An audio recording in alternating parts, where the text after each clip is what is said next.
En People nos gusta la innovación. Pero para hablar de innovación primero tenemos que definir qué es innovación. Se trata de generar valor, mezclando elementos que ya existen de la mejor manera que satisfagan las necesidades de los clientes. Necesidades que pueden saber que tienen o pueden ni siquiera saber que tienen esa necesidad. Un ejemplo sencillo de innovación es un computador. Cuando se crearon los computadores, fundamentalmente ya existían los teclados en las máquinas de escribir, existían los monitores, los televisores, ya existían los procesamientos, había calculadoras, procesamiento de datos y sistemas de almacenamiento como podían ser las cintas. Entonces, al mezclar estos elementos de esta forma, terminan satisfaciendo una necesidad que es la que todos conocemos, que traen como beneficio los ordenadores personales o los computadores personales. Ahí hay un ejemplo claro de innovación. ¿Cómo va mejorando esa innovación? Como pueden verlo con un celular hoy, un teléfono inteligente. Si comparamos las prestaciones de un teléfono inteligente de hoy a un computador de los años 80, vemos cuáles son esos beneficios de la innovación en términos de evolución. Hay dos tipos de innovación,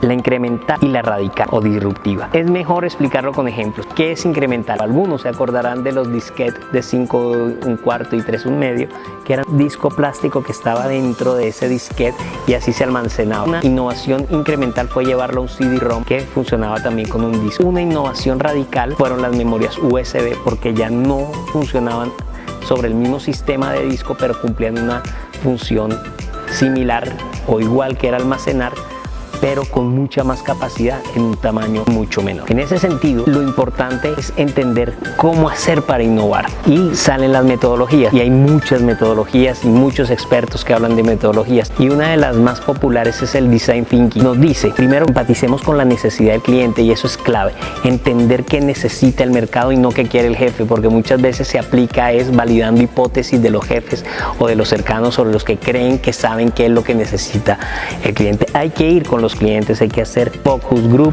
hay que indagar, investigar, hacer un método de investigación de mercado para lograr tener esos datos. Luego, definir cuál es el problema, exactamente el que yo tengo que solucionar. Luego, idear cómo lo soluciono, la gran idea.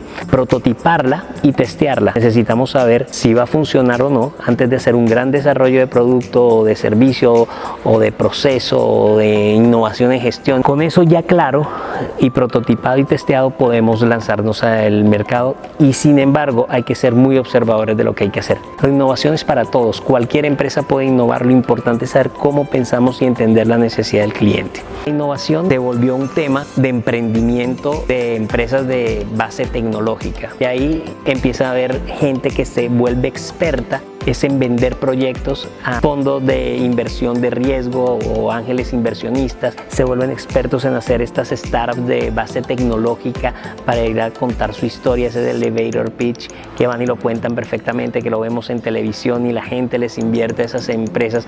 Pero esos fondos de capital de riesgo tienen un porcentaje de alrededor del 30% de éxito en el mejor de los casos, con lo cual hay un 70% de innovación que se pierde. Y si nos vamos hacia atrás y pensamos en Thomas Alva Edison, Ford, en Graham Bell, por ejemplo, nos damos cuenta que ese modelo no existía, que es un poco especulativo, sino cada quien hacía un invento y tenía una innovación para vender un producto y hacer una empresa, no para especular con eso y buscar simplemente inversiones que a veces se pierden. Entonces, la invitación es a que innoven. Definitivamente innovar se puede, no está restringido a las grandes empresas ni a las grandes consultoras de innovación, está para todos. Lo importante es el pensamiento que tengamos y cómo identificar esos problemas.